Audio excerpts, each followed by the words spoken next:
वैभव माता लक्ष्मी व्रत कथा। वैभव माता लक्ष्मी की कथा शीला और उसके पति से जुड़ी हुई है। शीला और उनका पति ईमानदारी से जीते थे। वे किसी की बुराई करते ना थे और प्रभु भजन में अच्छी तरह से समय व्यतीत कर रहे थे। शहर के लोग उनकी गृहस्थी की सराहना करते थे। शीला की गृहस्थी इसी तरह खुशी खुशी चल रही थी, पर शीला के पति के अगले जन्म के कर्म भोगने के बाकी रह गए थे।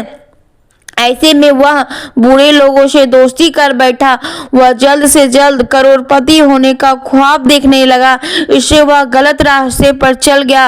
रास्ते पर भटकते भिखारी जैसी उसकी हालत हो गई थी। शहर में शराब, जुआ, रेस, चरस, गांजा वगैरह वादियां फैली हुई थी। उसमें शीला का पति भी फंस गया था। दोस्तों के साथ उसे भी शराब की आदत हो गई। जल्द से जल्द पैसे वाला बनने के लालच में दोस्तों के साथ जुआ भी खेलने लगा। इस तरह बचाई हुई धनराशि, पत्नी के गहने, सब कुछ रेस जुए में गवा दिया। इस तरह एक वक्त ऐसा भी था कि वह सुशील पत्नी शीला के साथ मजे में रहता था और प्रभु भजन में सुख शांति से वक्त व्यतीत करता था। उसके बजाय घर में दरिद्रता और भूखमरी फैल गई थी। सुख से खाने के बजाय 2 वक्त का भोजन के लाले पड़ रहे थे और शीला के पति की गालियां भी खाने का वक्त आ गया। शीला सुशील और संस्कारी थी स्त्री थी। उसको पति के बर्ताव से बहुत दुख हुआ, किंतु वह भगवान पर भरोसा करके बड़ा दिल रखकर दुख सहने लगी। कहा जाता है सुख के पीछे दुख और दुख के पीछे सुख आता है, इसलिए दुख के बाद सुख आएगा। ऐसी श्रद्धा के साथ शीला प्रभु भक्ति में लीन रहने लगी। इस तरह शीला असहनीय दुख सहते सहते प्रभु भक्ति में वक्त बिताने लगी। अचानक एक दिन दोपहर में उसके द्वार पर किसी ने दस्तक दी। शीला सोच में पड़ गई कि मुझ जैसे गरीब के घर में इस वक्त कौन आया है, फिर भी द्वार पर आए हुए अतिथि का आदर करना चाहिए। ऐसे आज धर्म में संस्कार वाली शीला ने खड़े होकर द्वार खोला। देखा तो सामने एक मांझी खड़ी है। वे बड़ी उम्र की लगती थी, किंतु उनके चेहरे पर अलौकिक तेज नजर आ रहा था। उनकी आंखों में माने अमृत बह रहा था। उनका भव्य चेहरा करुणा और प्यार छलका रहा था। उनको देखते ही शीला के मन में अपार शक्ति छा गई।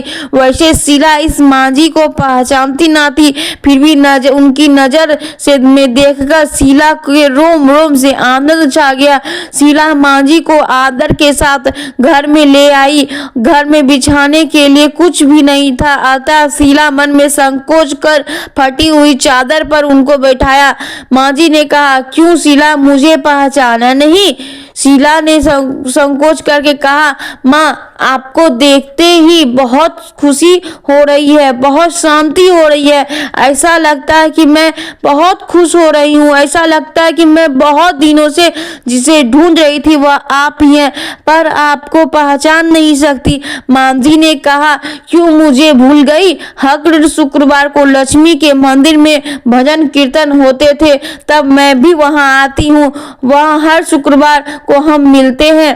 पति गलत रास्ते पर चढ़ गया है। तब शीला बहुत दुखी हुई गई और दुखी के मारे वह लक्ष्मी जी के मंदिर में भी नहीं जाती थी। बाहर के लोगों के साथ नजर मिलाते हुए भी उसे शर्म लगती थी। उसके याददाश्त पर जोर दिया और फिर यह मांझी को याद नहीं आ रही थी। तब मांझी ने कहा, तू लक्ष्मी जी के मंदिर में कितने मधुर भजन गाती थी, अभी अभी तू दिखाई नहीं देती है, इसलिए मुझे हुआ कि मैं तुझसे मिलने चली आऊं। कहीं बीमार तो नहीं हो गई है ना? ऐसा सोचकर मैं मिलने चली आई।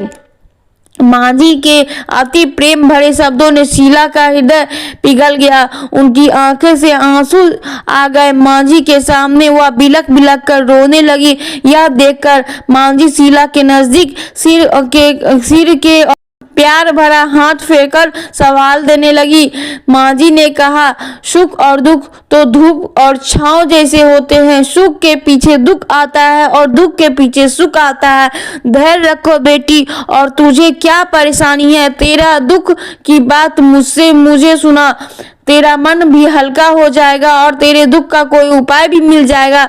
माँ जी की बात सुनकर शीला ने मन में शांति मिली और उसने माँ जी से कहा, मेरी गृहस्थी में भरपूर सुख और खुशियां थी। मेरे पति भी सुशील थे।